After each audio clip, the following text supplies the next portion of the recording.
미국 노동부는 지난달 비농업부문 신규 일자리가 17만 5천 개로 집계됐다고 발표했습니다. 작년 10월 15만 개 후 최저치입니다. 전월 기록인 31만 5천 개에는 물론 골드만삭스 추정치 27만 5천 개에도 크게 밑돌았습니다. 올해 1월엔 35만 개를 웃돈 미국 노동시장이 빠르게 얼어붙었다는 평가가 나오고 있습니다. 함께 발표된 4월 실업률은 전월 대비 0.1% 오른 3.9%를 기록했습니다.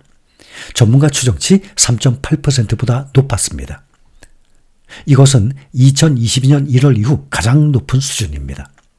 고용 초과 수요에 기반한 뜨거운 고용시장은 그동안 미국의 물가 상승 압력을 높이는 주된 요인으로 지목돼 왔었습니다. 고용 약화를 시사하는 이번 보고서는 미 연준이 조만간 금리 인하를 개시할 수 있다는 기대를 다시 되살렸습니다. 시간당 평균 임금은 전월 대비 0.2% 오르는 데 그쳐서 전망치 0.3%를 밑돌았습니다. 이것은 2021년 6월 이후 2년 10개월 만에 거의 3년 만에 가장 낮은 증가폭입니다.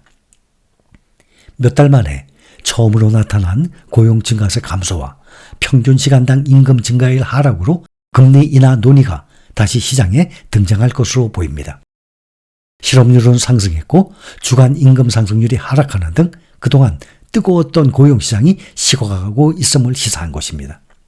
올해 연준의 FOMC 회의는 1년에 총 8번 중에서 이번에 2월과 3월, 며칠 전에 5월 3번이 끝났습니다. 앞으로 5번 남았습니다. 6월, 8월, 9월, 11월, 12월. 5번이 남았는데 이 중에서 시장에서는 페드가 이르면 9월부터 금리를 인하할 수 있다는 관측에 힘이 실리고 있습니다. 9월에 0.25% 금리 인하 확률이 47% 나오고 있습니다. 12월 금리 인하 확률은 38%로 이전보다 높아진 것입니다. 시장 참가자들은 연준이 오는 9월 기준금리 인하에 나설 확률을 가장 높게 반영 중입니다. 오늘 고용지표 발표 전까지 시장은 11월을 가장 유력한 첫 금리 인하 시점으로 봤었습니다. 6월에 미국 연준의 금리 동결 확률은 92%, 0.25% 인하 확률은 8%로 반영됐습니다. 그러니 이번 6월도 금리 동결 확률을 92%니까 거의 확실치로 보고 있는 것입니다. 기준금리 인하의 요건으로 지금까지 물가 목표 2%만을 내세우던 파월 의장이 지난 1일 연방공개시장위원회 FOMC 회의 후 기자회견에서 처음으로 고용시장 둔화를 추가했다는 점입니다. 미국 노동시장의 수요가 둔화하고 있다는 신호로 보입니다. 고용시장의 나쁜 소식은 연준이 연내 금리 인하가 가능함을 의미하는 것입니다. 예상치 못한 경기 둔화로 페드가 고금리 기조를 변경할 가능성이 있습니다. 이번 고용 지표는 경제가 과열될 수 있다는 시장의 우려를 덜어줬고 금리 인하에 대한 기대감을 되살렸습니다. 고용 지표 발표 이후 미국 국채 금리가 그동안 꽤 높았었는데 많이 떨어졌습니다. 통화 정책에 민감한 미국 2년물 국채 금리는 미국 증시 마감 시각 기준으로 4.8%까지 많이 떨어졌습니다. 벤치마크 금리 10년물 국채 금리도 4.5% 밑으로 떨어졌습니다. 연준 당국자들의 발언도 나왔습니다. 비둘기파 꼽히는 오스탄 구스비 시카고 연방준비은행 총재가 지난 4월 고용 보고서에 대해서 매우 견조하다고 평가했습니다. 매파 인사로 분류되는 미셸 보먼 연준 이사는 인플레이션이 당분간 높은 수준을 유지할 것이라는 경계감을 드러냈습니다. 보먼 이사는 인플레이션이 당분간은 높은 수준을 유지할 것으로 생각한다면서 인플레이션 둔화가 멈추거나 다시 반등하면 금리 인상을 지지할 것이라고 밝혔습니다. 미국의 서비스업 구매관리자 지수 PMI는 위축세를 보였습니다. 미국 ISM 공급관리협회는 올해 4월 서비스업 구매관리자 지수가 49.4를 기록했다고 밝혔습니다. ISM의 서비스업 PMI가 위축 국면으로 떨어진 것은 2022년 12월 이후 1년 4개월 만에 지금 처음입니다. 개별 종목들 중에 미국의 다국적 제약사 바이오테크 기업 암젠이 실적 호조와 비만 치료제의 기대에 주가가 급등세를 나타냈습니다. 오늘 암젠의 주가가 12%나 폭등했습니다. 오늘 암제니 주가는 10% 이상 뛰어서 2009년 7월 이후 가장 큰 폭으로 상승했습니다. 암제는 올해 하반기 비만 치료제에 대한 추가 시험 계획이 빠르게 진행되고 있다고 밝혀서 주가 상승세에 불을 비쳤습니다. 이번에는 온라인 중고차 업체 카바나보입니다. 스타 종목입니다. 한때 파산 직전까지 내몰렸어요. 위기에 처했던 업체가 1분기 손실을 기록할 것이란 월가 예상을 뒤엎고 깜짝 이익을 보고하니까 투자자들의 매수 심리가 개선된 것입니다. 어제 장마감 뒤 깜짝 실적을 발표하고 장밋빛 전망을 내놓은 덕에 어제 30% 넘게 폭등을 했습니다.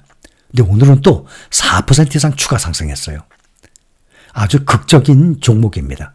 어제 카바나는 33.61 폭등한 116.36달러까지 치솟았고 오늘은 4.44% 추가 상승해서 121.67달러까지 올랐어요. 그런데 이 미국의 온라인 중고차 거래 플랫폼 운영업체 카바나가 미국 경제가 회복세를 보이면서 소비자 지출에 순풍을 불어넣은 덕도 톡톡히 봤습니다. 그런데 2021년 8월에 361달러 최고가였어요. 그런데 재작년 하락장에서 2022년 12월까지 1년여 동안에 4달러까지 무려 99%나 폭락했어요. 그러니까 50% 반토막이 아니라 99%. 그러니까 주가가 다 날아가죠. 100만 원이 반토막인 50만 원도 아니고 100분의 1, 100만 원이 만 원이 된 것입니다. 4달러까지 떨어졌어요. 361달러에서 4달러까지. 그런데 지난 1년 동안은 1514%나 또 폭등을 또 했습니다. 1년 동안 7달러에서 116달러로 16배나 오른 것입니다. 그러나 전체적으로 보면 최고가 361달러 대비 아직도 3분의 1 토막인 상태예요. 아주 극과 극을 달리는 종목입니다. 이 회사는 2023년 급격히 높아진 마진과 지속 가능한 성장에 대한 새로운 초점에 힘입어서 수익성 면에서 기록적인 한 해를 보냈습니다. 신규 실업수당 청구 건수 보면 미국 노동부가 지난주 신규 실업수당 청구 건수가 한 주 전과 같은 20만 8천 건으로 집계됐다고 밝혔습니다. 이는 지난 2월 중순 이후 가장 낮은 수준으로 다우존스가 집계한 전망치 21만 2천 건도 밑돌았습니다. 신규 실업수당 청구 건수는 작년 9월 이후 팬데믹 이전 수준인 20만 건대 초반에서 유지되고 있습니다. 코로나 팬데믹 이전과 비교하면 여전히 기록적으로 낮습니다. 낮은 수준의 실업수당 청구권 수치는 미국의 노동시장이 여전히 강하고 경제가 견조한 성장세를 지속하고 있음을 시사하는 것입니다. 미국 연준은 노동시장 과열이 인플레이션 고착화를 초래할 수 있다고 보고 고용 관련 지표를 항상 눈여겨보고 있는 것입니다. 국제 유가는 약세를 보였습니다. 6월 인도분 WTI 서부 텍사스산 원유는 1.1% 내린 이제 80달러 아래로 78.11달러에 마감했습니다. 브렌트유 7월물은 0.9% 하락한 82.96달러를 나타냈습니다. 한 주간 WTI 서부 텍사스산 원유는 6.9% 가까이 하락을 했고 브렌트유는 6% 내려서 지난 2월 2일 주간 이후 가장 큰 폭의 약세를 기록했습니다. 또 공포지수 VIX 얼마 전까지 20 가까이 올라갔었던 월가의 공포지수로 불리는 시카고 옵션 거래소의 변동성 지수 VIX는 7.49%나 떨어진 13.58 많이 떨어졌습니다. 이 변동성 지수 VIX는 지난달 15일 기록한 고점 19.23에 비해서 현재 30%나 많이 떨어진 상태입니다.